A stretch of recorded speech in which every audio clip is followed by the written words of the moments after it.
Hello friends, the ज्ञान academy YouTube channel पे आपका स्वागत है। मैं रजनीश। हम लोग अभी मौर्य साम्राज्य के विषय में पढ़ रहे हैं। पिछले वीडियो में हम लोगों ने अशोक के स्तंभ लेख के विषय में जाना था, जिसकी संख्या 7 है और 6 स्थानों से प्राप्त की गई थी। आज हम लोग अशोक के बृहद शिलालेखों के विषय में जानेंगे और इसकी संख्या 14 है और ये 8 स्थानों से प्राप्त की गई है। चलिए हम स्टार्ट करते हैं। बृहद शिलालेख। बृहद शिलालेख, सबसे पहले अशोक के शिला अभिलेख के विषय में जान लेते हैं। अशोक के अभिलेख। अशोक भारत का प्रथम शासक था जिसने शिलालेखों के माध्यम से शासन या प्रशासन को चलाया था।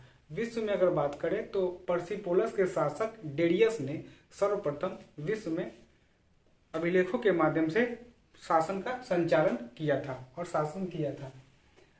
अशोक के अभिलेख, सामान्यतः अशोक के अभिलेखों में ब्राह्मी लिपि और भाषा थी प्राकृत भाषा थी।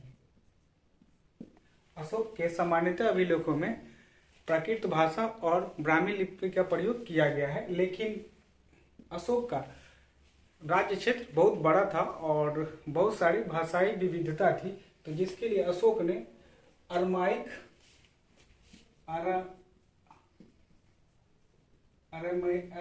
कहीं लिखा हुआ था या कहीं एरेमिक लिखा रहता है। एरेमिक लिखा हुआ मिलता है। किस लिपि में उसने कहाँ अभिलेख लिखवाए थे? तो ये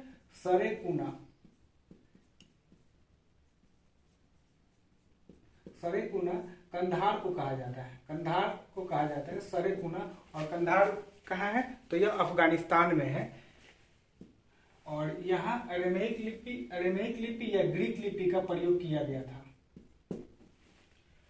खरोष्ठी लिपि की बात करें तो अशोक के खरोष्ठी लिपि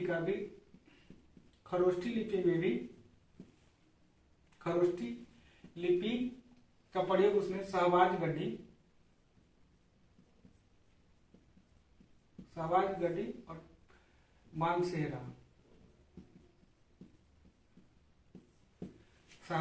और मानसेरा में अशोक ने खरोष्ठी लिपि का प्रयोग किया था। खरोष्ठी लिपि को बाएं से दाएं ओर लिखा जाता है। बाएं से दाएं ओर लिखा जाता है खरोष्ठी लिपि को। जिस प्रकार हम लोग उर्दू को लिखते हैं उसी प्रकार खरोष्ठी लिपि को लिखा जाता है बाएं से दाएं ओर, सॉरी दाएं से बाएं ओर।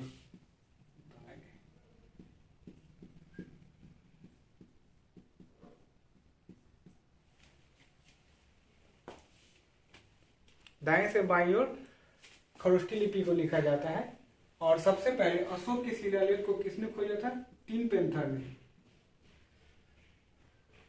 ने अशोक के शिलालेख को 1750 में खोजा था और इसको पढ़ने का काम जेम्स प्रिंसेप ने किया था। जेम्स प्रिंसेप ने 1837 में इसे पढ़ने का कार्य किसने किया था? तो जेम्स प्रिंसेप ने। अशोक के प्रथम शिलालेख की बात करें तो अशोक के प्रथम शिलालेख में अशोक ने यह आदेश जारी किया था कि अब पशु बलि पे रोक लगा दी जाएगी। इसके बाद अब से कोई भी किसी पशु की हत्या कोई भी व्यक्ति नहीं करेगा। यहाँ तक कि शाही रसोई में भी 2 मोर और 1 हिरण को मारने का निर्देश दिया गया और वह सप्ताह में किसी एक दिन ही होगा। दूसरा शिलालेख में चिकित्सा की बात की गई। अशोक ने पशु और मानव चिकित्सा के लिए विशेष ध्यान देने के लिए अशोक ने दूसरे शिलालेख में इसका निर्देश दिया है। पड़ोसी राज्य की बात करें तो अशोक ने 4 पड़ोसी राज्यों की जानकारी दी है अपने शिलालेखों के माध्यम से। तो वो कौन कौन है? चोल, चेर, पांड्य और सत्यपुत्र।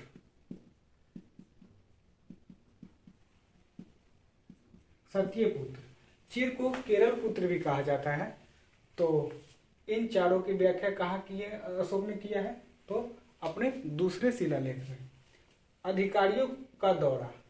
अशोक ने अपने अधिकारियों को निर्देश दिया, वो कौन से अधिकारी थे, तो रज्जुक जो थे, उनको यह निर्देश दिया कि आप धर्म के प्रचार के लिए हर 5वें वर्ष क्षेत्र का दौरा करेंगे। अशोक धम्म नीति की चौथा में उसने धम्म नीति का निर्देश दिया। धम्म नीति में हुआ कि ब्राह्मण और शर्मणों को का आदर किया जाना चाहिए, उनका निरादर नहीं किया जाना चाहिए। आपका संबंध अपने मित्र से या रिश्तेदार से अपमानजनक न होकर सौहार्दपूर्ण होना चाहिए या सम्मानपूर्ण होना चाहिए, जिसके विषय में अशोक ने अपने चौथे शिलालेख में बताया है। धम्म महामात्रों की नियुक्ति।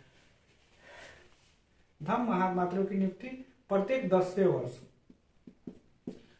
10वें वर्ष अशोक धम्म महामात्रों की नियुक्ति करेगा। और धम्म महामात्र कौन होते थे, तो यह धम्म के प्रचार के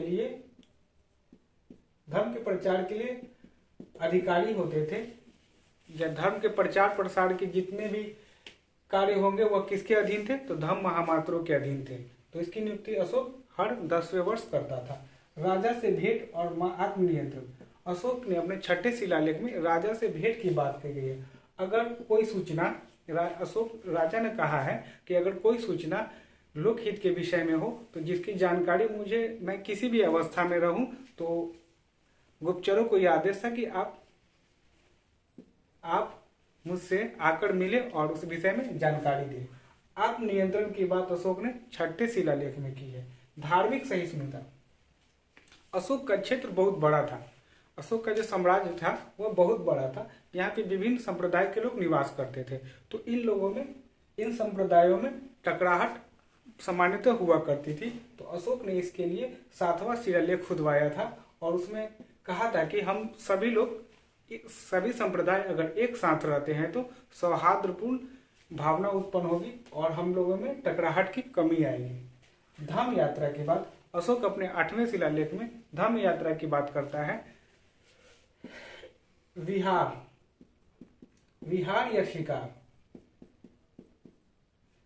या शिकार को अशोक ने अमंगल बताया है कि हम जो विहार या शिकार जो करते हैं यह व्यर्थ है। इससे अच्छा हुआ कि हम धम्म यात्रा करें। और अशोक ने अपने शासन के राज्याभिषेक के 10वें वर्ष उसने धम्म यात्रा किया। और कहा कि गया में,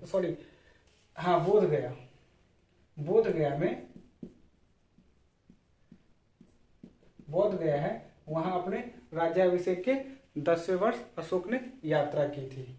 धम्म समारोह का आयोजन। अशोक ने समारोहों को जो किसी भी उपलक्ष्य में हो, जैसे कि जन्म हो, मृत्यु हो या शादी हो या किसी भी समारोह हो, जैसे कि एक जगह से दूसरे जगह जाते हैं तो उसके लिए भी जो समारोह होते थे उस पर प्रतिबंध लगाया और कहा कि यह व्यर्थ है। इससे अच्छा हुआ कि हम लोग धम्म समारोह का आयोजन करें। तो अशोक ने इसमें धम्म समारोह के आयोजन की बात अपने 9वें शिलालेख में की है। नैतिक पूर्ण 10वें शिलालेख में अशोक ने नैतिक पूर्ण गौरव की बात कही है। मतलब कि इसमें आप जो गौरव की बात करते हैं तो कैसा गौरव होना चाहिए, जो नैतिक पूर्ण होना चाहिए। इसका मतलब है कि आप किसी लोग का शोषण न करके, किसी पशु की हत्या या उसका शोषण न करके आप जो गौरव प्राप्त किया है वह होना चाहिए। धर्म की श्रेष्ठता पर बल दिया। अशोक यहाँ पर भी धर्म श्रेष्ठता के विषय में पर बल देता है। धर्म की व्याख्या। अशोक ने धर्म की व्याख्या की है। धम्म नीति या धर्म की व्याख्या का अर्थ हुआ कि हमें पशुओं के साथ उदारतापूर्ण व्यवहार रखना चाहिए, श्रमण या ब्राह्मण के प्रति आदर भाव रखना चाहिए, माता पिता के प्रति आदरपूर्ण भाव रखना चाहिए। इसके विषय में अशोक ने अपने 11वें शिलालेख में बताया है। सर्वधर्म समभाव। 7वें शिलालेख में अशोक ने धार्मिक सहिष्णुता की बात की है। तो इस समय टकराहट हो रहे थे इसीलिए, लेकिन अभी तक 12वें शिलालेख के समय तक भी अशोक के शासन काल में या साम्राज्य में सांप्रदायिक टकराहट हो रही थी। तो इसलिए अशोक ने दूसरी बार भी सर्वधर्म समभाव की बात की है। यहीं पर स्त्री महामात्यों की नियुक्ति की भी बात अशोक के शिलालेख में मिलती है। कलिंग युद्ध। अशोक ने अपने राज्याभिषेक के 8वें वर्ष का 8वें वर्ष कलिंग युद्ध किया था, जिसमें वह विजित रहा था। पड़ोसी राज्य द्वितीय शिलालेख में जो पड़ोसी राज्य का उल्लेख है, चोल, चेरे, पांड्य और सत्यपुत्र, उसकी चर्चा अशोक अपने 13वें शिलालेख में भी करता है। यहाँ पर आटविक जनजाति का उल्लेख है। यह आटविक जनजाति बुंदेलखंड से उड़ीसा के मध्य निवास करते थे। कलिंग युद्ध के समय इन्हें भी पराजित कर दिया गया था, लेकिन इन्हें फिर स्वतंत्र रहने का आदेश दे दिया गया। जो बात कर ले कलिंग युद्ध के बाद अशोक ने 2 शिलालेखों को खुदवाया था। पृथक शिलालेख थे जो थे कौन? धौली और जौगढ़। ये धौली और जौगढ़ पृथक शिलालेख थे, जिसमें अशोक ने कलिंग की प्रजा तथा उसके सीमा क्षेत्र में रहने वाले प्रजा के लिए आदेश जारी किए थे। साथ में आटविक जो जनजाति है उनको भी निर्देश दिया था। यह धौली और जो जौगढ़ जो शिलालेख है, इसमें तोसली और समापा जो ये 2 उड़ीसा के क्षेत्र हैं, जहां अशोक तोसली और समापा के महामात्रों को यह आदेश दिया कि आप कलिंग के प्रजा को या उसके सीमा क्षेत्र के बाहर या समीप रहने वाले लोगों को पुत्रवत व्यवहार करेंगे, बिना अपराध के दंड न देंगे। इसकी व्यवस्था इसका निर्देश अशोक ने धौली और जौगढ़ पृथक शिलालेख में दिया था और आटविक को चेतावनी दी थी कि शांति व्यवस्था को बनाए रखेंगे तो राजा की तरफ से आपको कुछ नहीं किया जाएगा, लेकिन अगर आप शांति को भंग करते हैं या प्रशासन में कोई संचालन में कोई विघन डालते हैं तो आपको राजा दंडित करेगा। धार्मिक जीवन 14वें शिलालेख ने अशोक ने धार्मिक जीवन व्यतीत करने के लिए अपनी प्रजा को कहा था। पृथक शिलालेख में ही अशोक ने कहा था सभी प्रजा मेरी संतान है। धौलीगढ़ ये जो बृहद शिलालेख है जो 8 स्थानों से मिले हैं वो कौन कौन से हैं? शाहबाजगढ़ी, धौली, जौगढ़, कालसी, एरईगुड्डी, गिरनार, सोपारा और मानसेरा। ये दोनों जो है पेशावर में है और ये जो दोनों हैं कहाँ है? उड़ीसा में। कालसी उत्तराखंड में है, ये देहरादून में है। इस शिलालेख से इस बात की पुष्टि होती है कि अशोक का जो शासन था वह नेपाल के तराई वाले क्षेत्र पर भी था।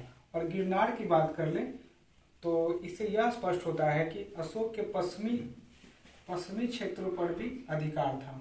इसका उल्लेख इस बात की पुष्टि गिरनार के शिलालेख से की जाती है। सोपारा यह महाराष्ट्र में है। सोपारा एक स्थान है जो महाराष्ट्र में है। यहाँ से भी अशोक के 14 शिलालेखों में से एक शिलालेख मिले हैं। मानसेरा और शाहबाजगढ़ी से बताया था कि यहाँ खरोष्ठी लिपि का प्रयोग किया गया है।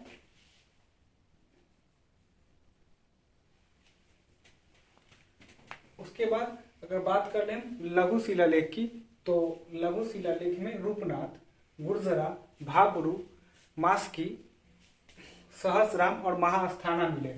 तो रूपनाथ या अशोक ने अपने राज्याभिषेक के 2.5 वर्ष पर इसे खुदवाया था।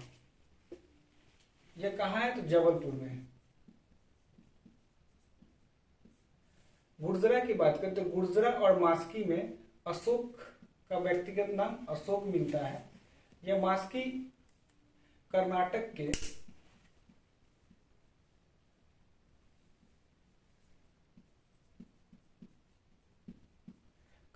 के रायचूर जिले में है और इस बात की पुष्टि हो जाती है कि अशोक का जो शासन था, अशोक के दक्षिणी सीमा की पुष्टि किससे होती है?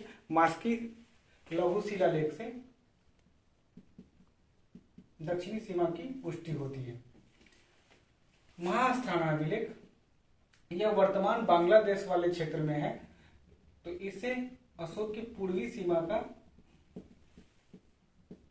पता चलता है कि अशोक का शासन पूर्व में कहाँ था, पूर्व में भी था, तो इसकी पुष्टि कहाँ से होती है, तो महास्थानाभिलेख से। सहस्राम यह बिहार में है, जिसे सासाराम के भी नाम से जाना जाता है, तो यह यहाँ है। रुमनदेही की बात कर लें। रुमनदेही अधिकांश अभिलेख अशोक के कैसे थे, तो प्रशासनिक थे। अशोक के अधिकांश अभिलेख कैसे थे, तो प्रशासनिक थे, लेकिन रुमनदेही अभिलेख यह आर्थिक अभिलेख था। आर्थिक अभिलेख था और रुमनदेही अभिलेख से इस बात की पुष्टि होती है कि अशोक ने अपने राज्याभिषेक के 20वें वर्ष लुम्बिनी की यात्रा की थी। किसकी यात्रा की थी, तो लुम्बिनी की। और अशोक ने 1/6 कर को घटाकर 1/8 कर दिया था। इसका उल्लेख रुमनदेही अभिलेख में किया गया और इसीलिए यह आर्थिक अभिलेख है। इस तरह से हम लोगों ने अशोक के बृहद शिलालेख के विषय में जाना और ये किन किन स्थानों से प्राप्त किए गए उनके विषय में जाना। साथ ही हम लोगों ने अशोक के लघु शिलालेख के विषय में जाना। अगले वीडियो में मैं मौर्य प्रशासन पे वीडियो बनाऊंगा और उससे आगे भी बनाऊंगा। तो इस अनुसार हम लोगों ने अशोक के बृहद शिलालेख और लघु शिलालेख को पढ़ा। वीडियो अगर अच्छा लगे तो लाइक करें, कमेंट करें, शेयर करें, साथ ही इसको सब्सक्राइब भी करें और बेल आइकन को भी दबा दें, जिससे आपको मैं जब नई वीडियो डालूंगा तो आपके पास ये सूचना चली जाएगी। Thank you.